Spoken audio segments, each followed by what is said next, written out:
Listen, sir. I'm sorry for that for your sake.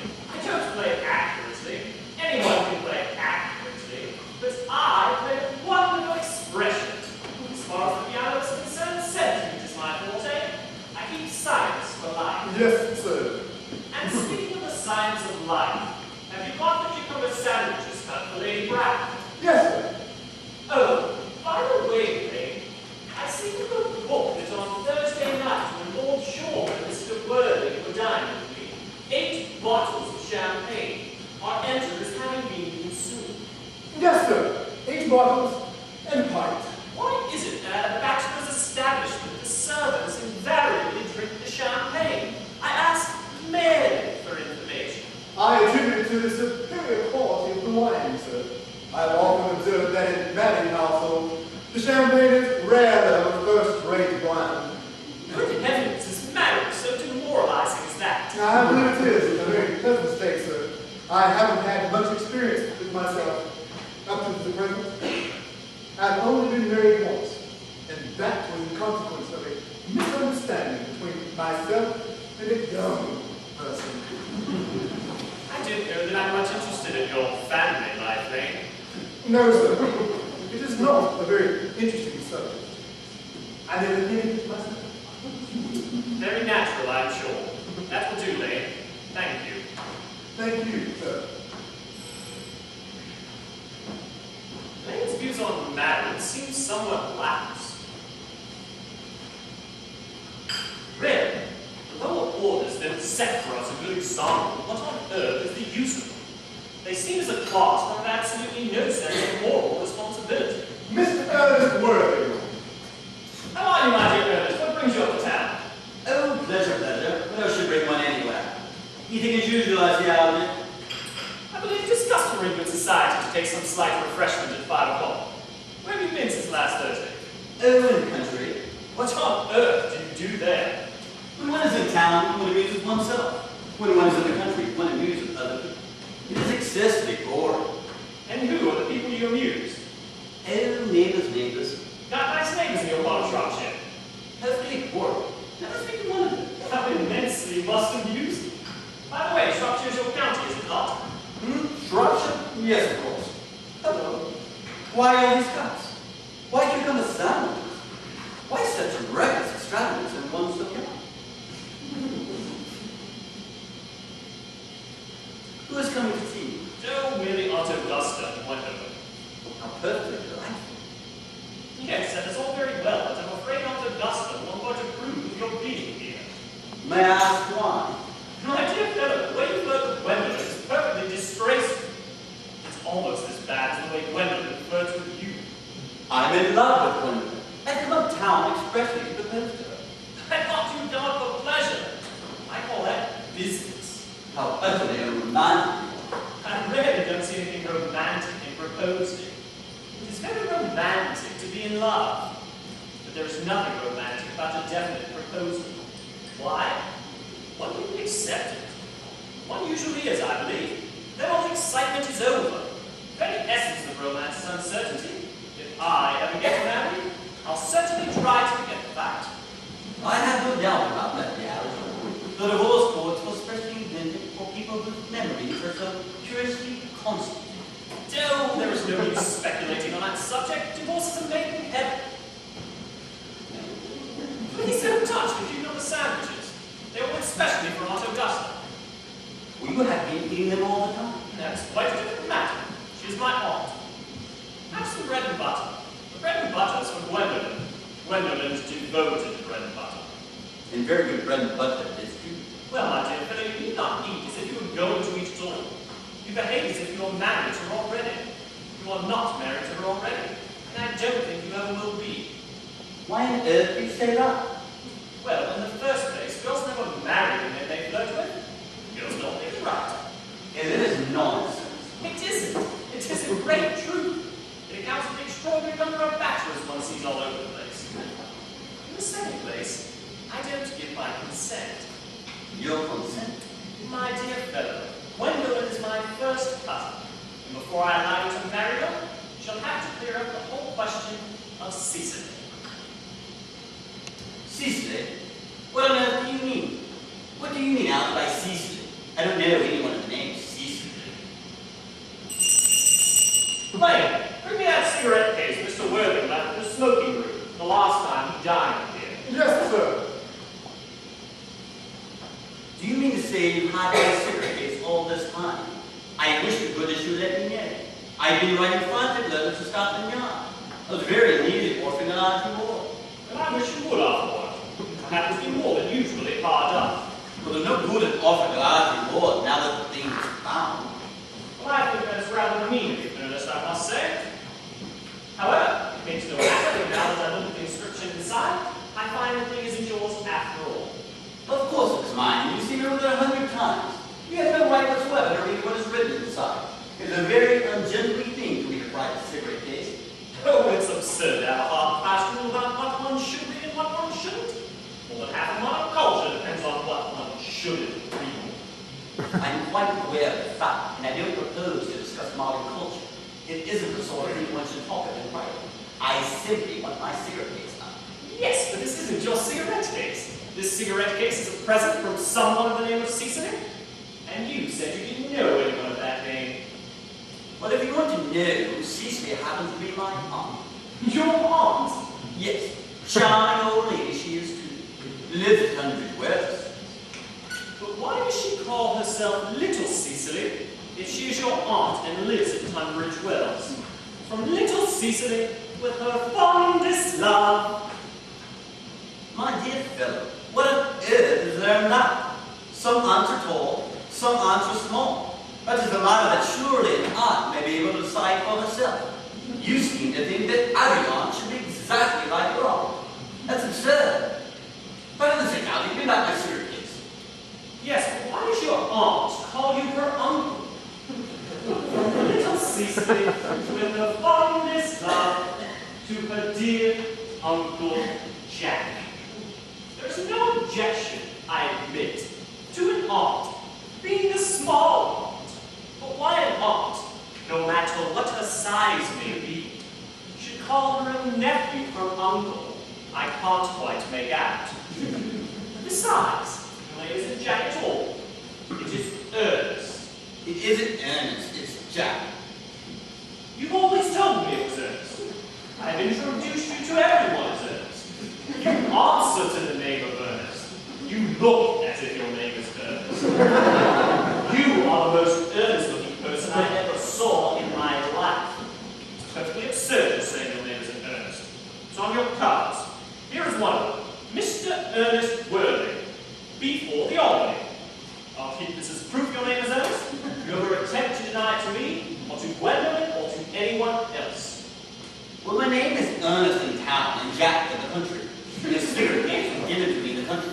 Yes, but that does not account for the fact that your small Aunt Cecil, who lives in Tunbridge Wells, calls you her dear uncle. Now come on, old boy, you much better have the thing out at once. My dear Algy, you talk exactly as if you were a dentist. It is very vulgar to talk like a dentist when one isn't a dentist. It produces a false impression. Well, that is exactly what dentists always do. Now go on, tell me the whole thing. I may mention that I always suspected you of being a secretive confirmed bunnerist, and I'm quite sure of it now. Bunnerist? What on earth do you mean by bunnerist? I'll reveal to you the meaning of that incomparable expression as soon as you are kind enough to inform me as to why you're Ernest in town and Jack in the country. Well, produce my cigarette case first. Here it is. Now, produce your explanation and pray make it improbable. My dear fellow, there's nothing improbable about my explanation at all. In fact, it is perfectly ordinary. Old Mr. Thomas Cardew, who adopted me when I was a little boy, under peculiar circumstances, and left me all the money that I possessed, made me in his will guardian to his granddaughter, Miss Cecily Cardew.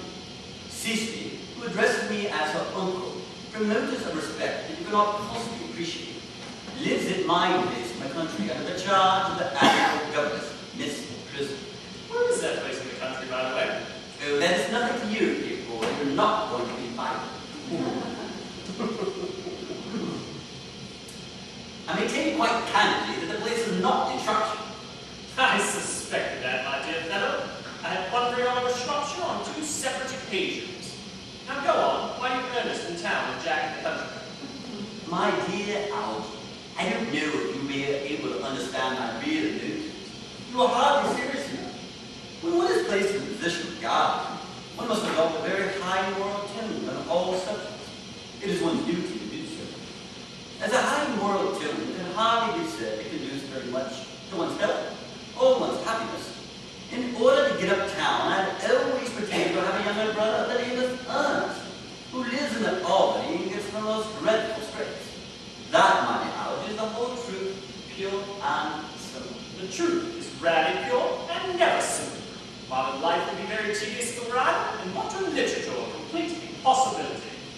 Well, that would be all bad, then. Literary criticism isn't your forte, my dear fellow. Don't try it. You should leave that to folks who haven't been to university. They do it so well in the daily papers. You really are as a fundraiser. I was quite right in saying you're a fundraiser. You're one of the most advanced fundraisers I know. What on earth do you mean? You have invented a very useful younger brother called Earnest, in order that you may be able to come up to town whenever you like. I have invented an invaluable permanent invalid called Bunbury, in order that I may be able to go down into the country whenever I choose. Bunbury is perfectly invaluable. If it wasn't for Bunbury's extraordinarily bad health, for instance, I wouldn't be able to dine with you tonight at Willis's, or I've already been engaged to Aunt Augusta for more than a week. I haven't asked you to dine with me anywhere tonight. I know. You're absurdly careless about sending out invitations. Nothing annoys people so much as not receiving invitations. You had much better dine with Aunt Augusta.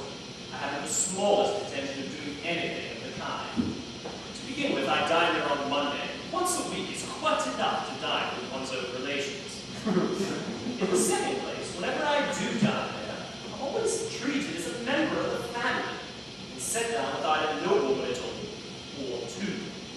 In the third place, I know perfectly well that she will place me next to tonight. She will place me next to Mary Barker, who flirts with her own husband across the dinner table. That is not very pleasant. Indeed, it's not even decent. That sort of thing is enormously on the increase. The number of women in London who flirt with their own husbands is perfectly scandalous. It looks so bad. Simply washing one's clean linen in public.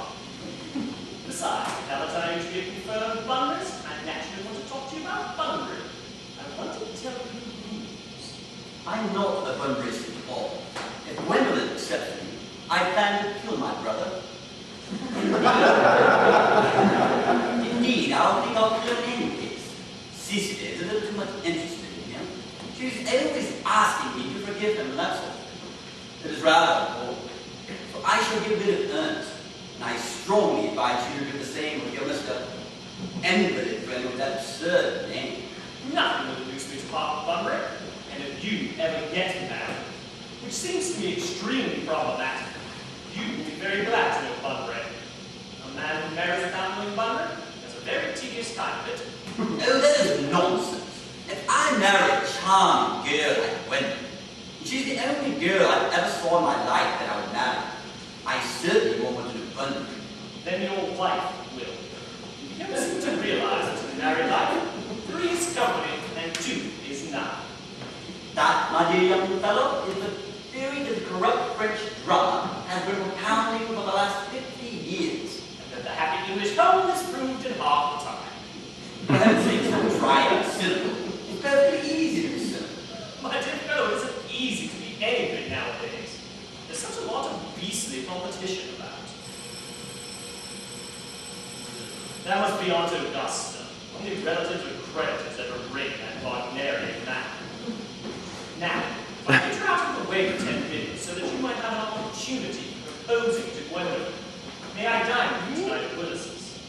I suppose so, if you want to. Yes, but you must be serious about it.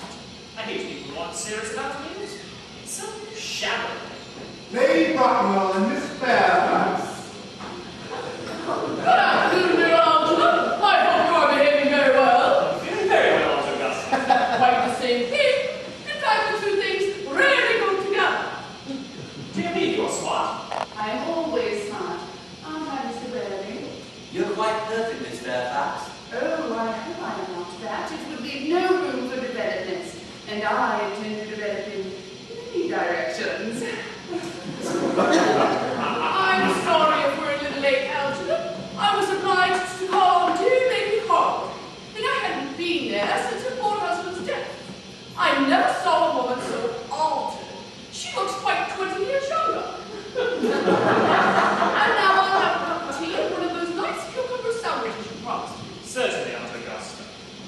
Gwendolyn, you sit here. Thanks, Mama. I'm quite comfortable where I am.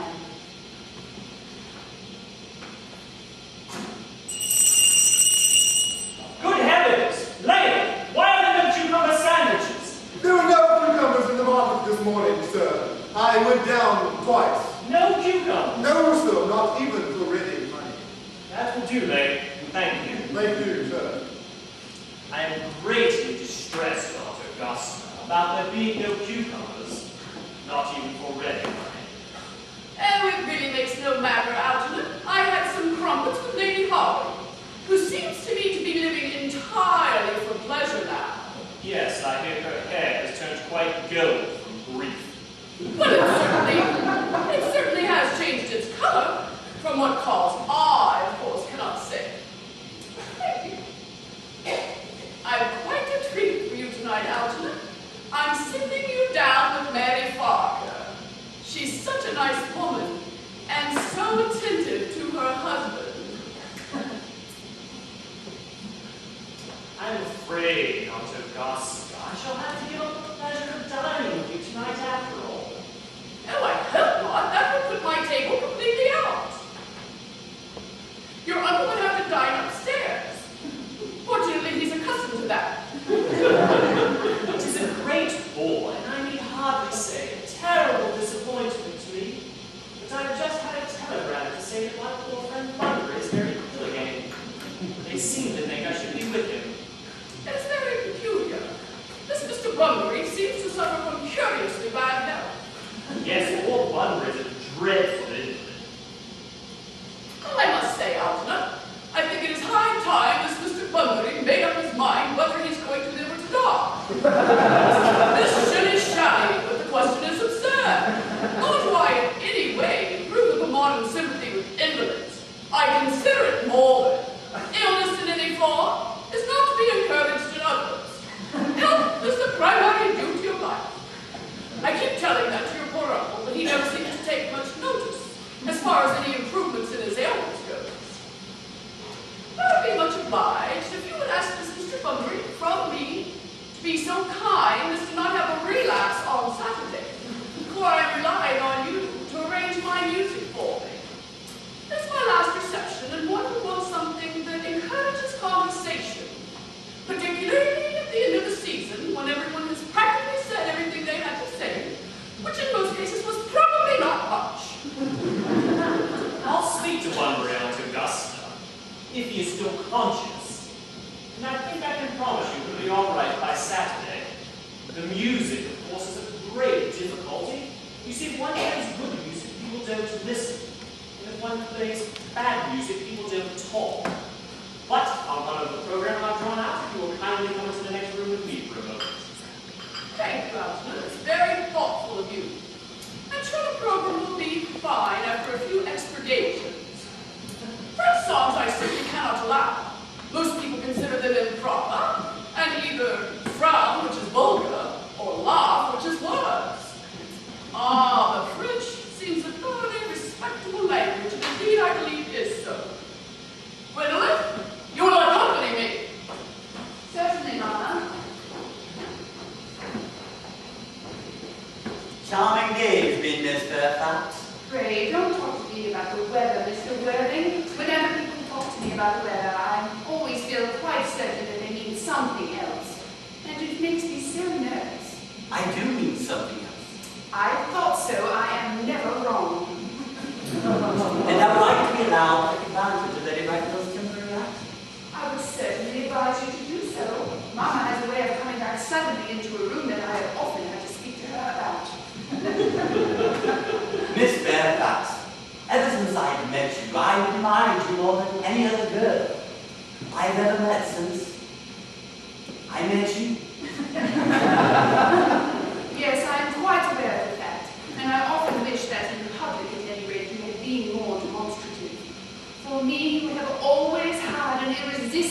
fascination. Even before I met you, I was far from indifferent to you. We live, as I hope you know, Mr. Worthing, in an age of ideals. The fact is constantly mentioned in the more expensive monthly magazines, and has reached even the provincial pulpits, I am told. And my ideal has always been to love someone of the name of Earnest. From the moment Algernon first mentioned to me that friend called Earnest, I knew I was destined to love you. You really love me, my William. Passionately. Darling, you know how happy you made me. My own Earnest. Well, you don't really mean to say you really love me. My name was Earnest. But your name is Earnest. Yes, I know it is. But suppose it was something else. Do you mean to say you don't love me then? That is clearly a metaphysical speculation, and like most metaphysical speculations, has very little reference at all to the actual facts of real life as we know them. Personally, darling, to speak quite candidly, I don't much care for the name of Earnest. I don't think the name suits me at all. Oh, it suits you perfectly. It is a divine name. It has a music of its own. It produces vibrations.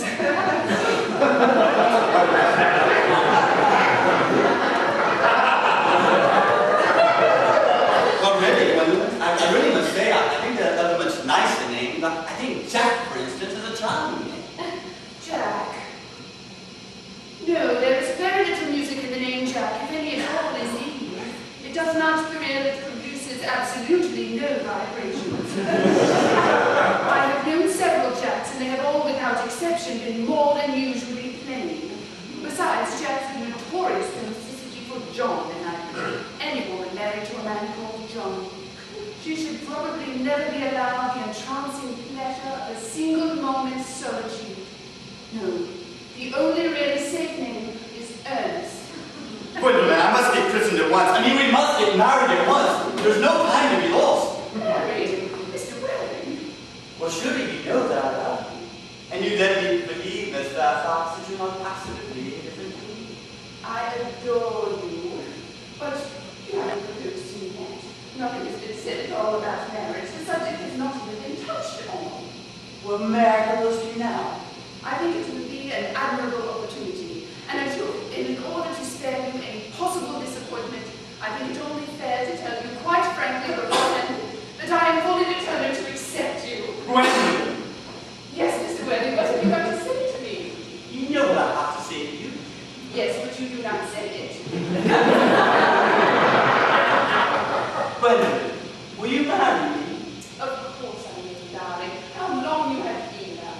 I'm afraid you have had very little experience in how to propose. My own honor. I've never loved anyone in the world but you. But you have often proposed for practice. Oh, my girlfriends does so. Oh, Miss, what wonderfully brown eyes you have. They are quite brown. I hope you will always look at me just like that, especially when there are other people present. Mr. Worthing, rise, sir, from that civilly common posture. That is most indecorous.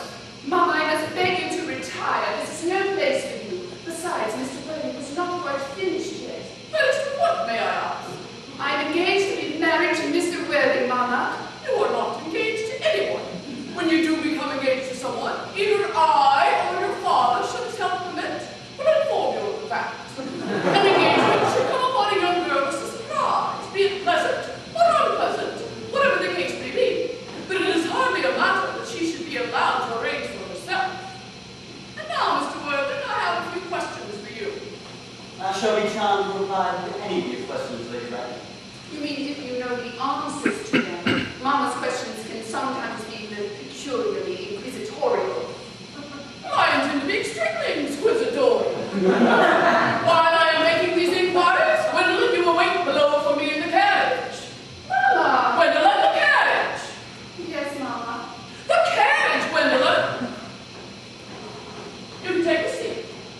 Thank you, Lady Wright. I prefer stand. But I feel bound to inform you that you were not down on my list of eligible young men, though I share the same list as the good Duchess of Bolton does. We work together. However, I am prepared to add your name, should your answers be what are really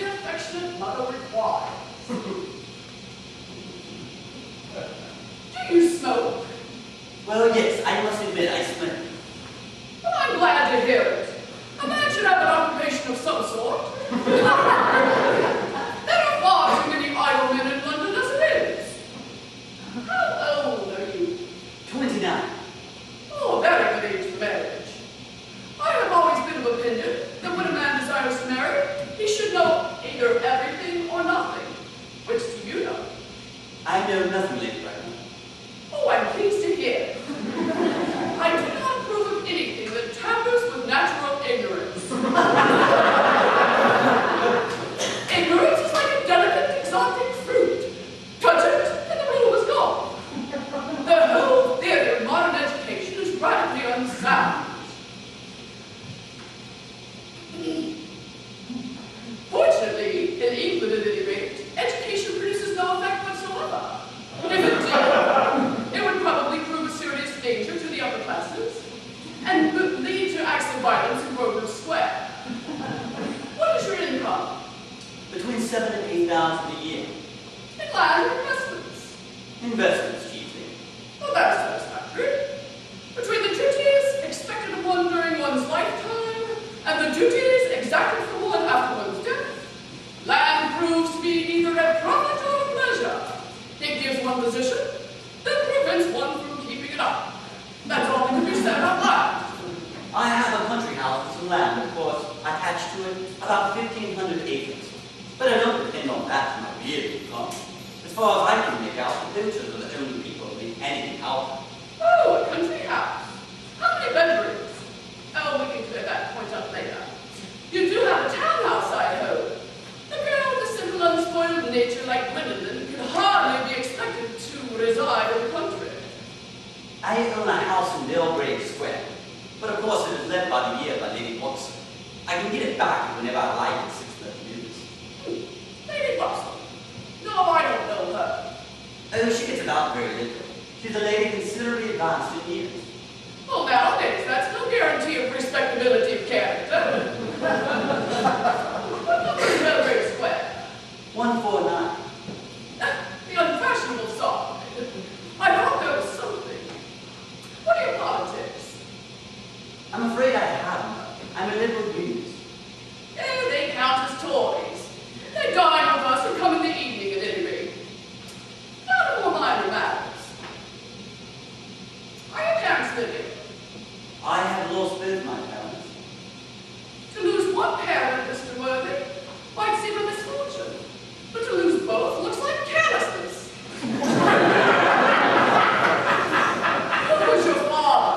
He was evidently a man of some wealth. Was he born, as the radical papers say, into the purple of commerce? Or did he rise in the ranks of the aristocracy? I'm afraid I really don't know, Lady Bracknell. The fact of the matter is, I said I had lost both my parents. It would be nearer to the truth to say my parents seemed to have lost me. I don't actually know who I am by birth. I was well. I was fat. Well? Yes, the late Mr. Thomas Cardew, an old gentleman of a very charitable and kind disposition, found me and gave me the name of Worthing, as he had a first-class ticket to Worthing in his pocket at the time. Worthing is a place in Sussex. It is a seaside resort.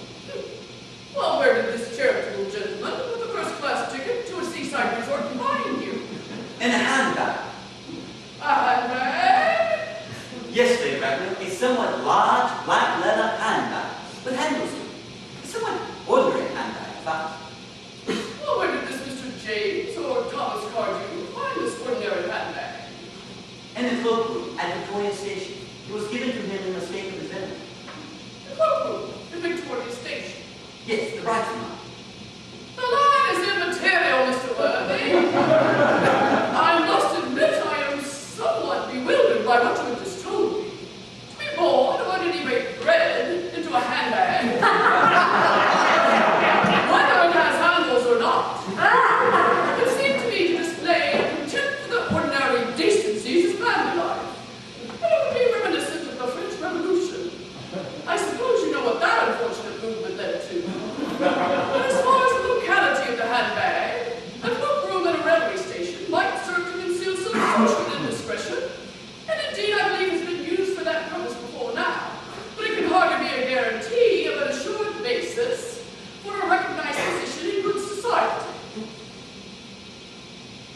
May I ask you what you would advise me to do?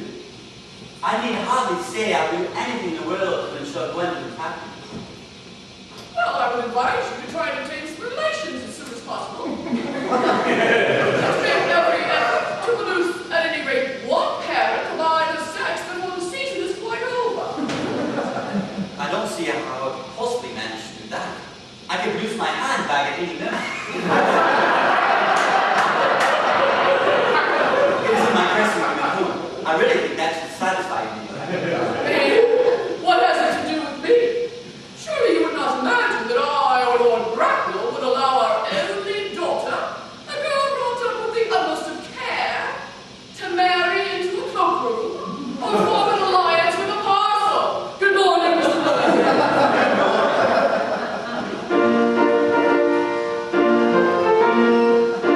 Goodness sakes, Al, you don't play that ghastly too. How idiotic you are. Didn't go off all right, old boy. You don't mean to say that Gwendolyn refused you. I know it's just a way she has. She's always refusing people. I think this is most of the nature of her. Oh, Gwendolyn is right as a trip. As far as she is concerned, we are engaged. Her mother, however, is unbearable. Never met such a gorgon. I don't know exactly what a gorgon is like, but I'm quite sure Lady Bracknell is one. In any case, she's a monster without being a myth, which is rather unfair. I beg your pardon, Algy. I suppose I shouldn't talk about your aunt in that way before. My dear boy, I love hearing our relations abused. It is the only thing that makes me put up with them at all. Relations are simply a tedious pack of people who haven't got the remotest knowledge of how to live, nor the smallest instinct about when to die. Anything in the papers? Nothing. What a comfort. There's never anything in the papers as far as I can see. There is usually a great deal too much in them. They were always bothering one about people one doesn't know. One has never met, and one doesn't give two pence about. Brutes. I think people one hasn't met are charming. I'm very much interested in the present in a girl I have never met. Very much interested indeed. Oh, that is nonsense. It isn't. I won't argue about the matter. You always want to argue about it. That is exactly what things were originally made for. Upon my word, if I thought that, I would shoot myself. You don't think there's any chance of Gwendolyn becoming like her mother in about 150 years, do you? All women become like their mothers. That is their tragedy. No man does. That's his. Is that clever? It's perfectly free. Quite as true as any observation in civilized life should be. I'm sick to death of cleverness. Everybody is clever nowadays. You can't go anywhere without meeting clever people. The thing has become absolute public nuisance. I wish to goodness we had a few fools. We have I should extremely like to meet them. What do they talk about? the fools. Oh, well, the clever people, of course. What fools? By the way, did you tell Gwendolyn the truth about your being Earnest in town and Jack in the country? My dear Philip, the truth isn't the sort of thing for a nice, sweet, refined girl. What extraordinary ideas you have on how to behave to a woman. The only way to behave to a woman is to make love to her she is pretty, and to someone else if she is plain. That is nonsense. What about your brother? What about the profligate Earnest? Oh, I shall have to get rid of him by the end of the week. I'll say he died in Paris of apoplexy. Lots of people die of apoplexy by suddenly doing it. Yes, but it's hereditary, my dear fellow. It's the sort of thing that runs in families.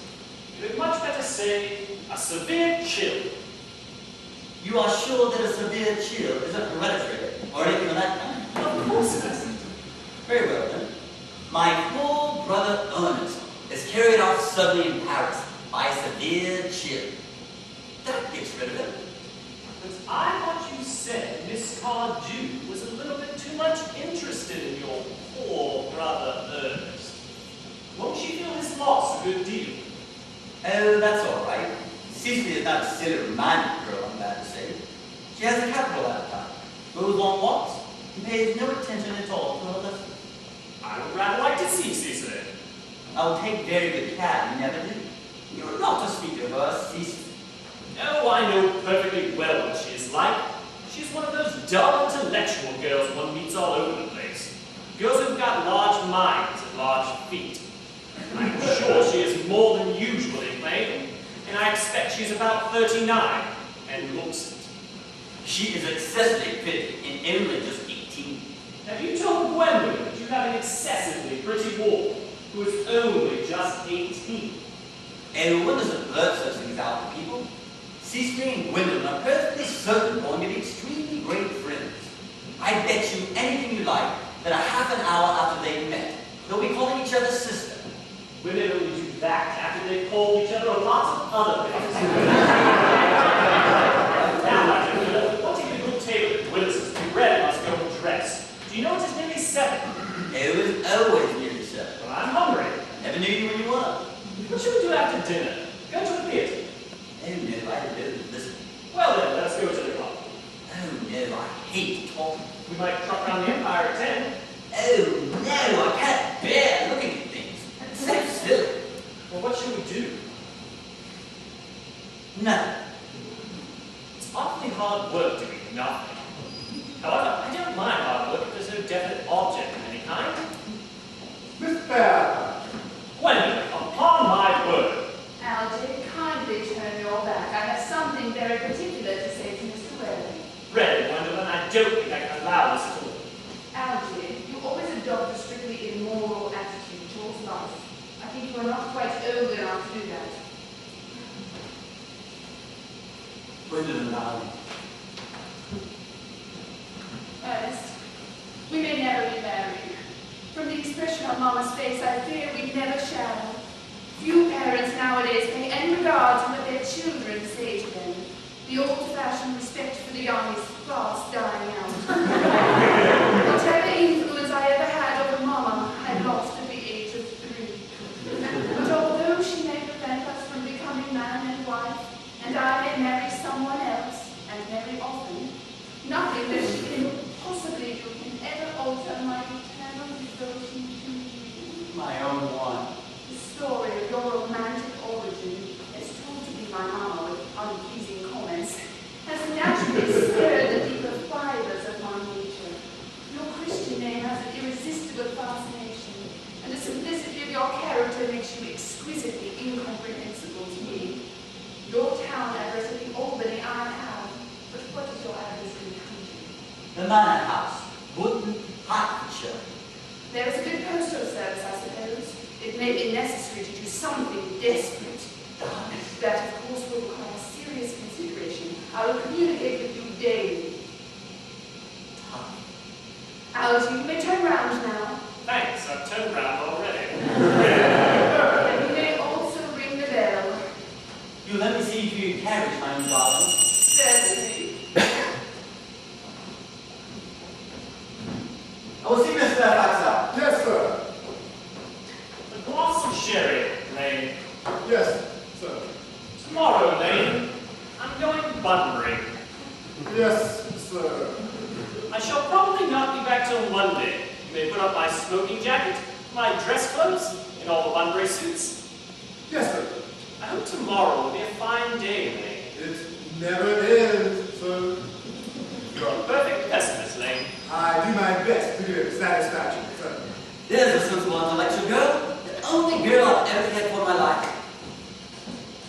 What on earth are you so amused at? Though I'm a little anxious about Lord Bunbury, that is all. If you don't take care, your friend Bunbury is going to get you into a serious scrape someday.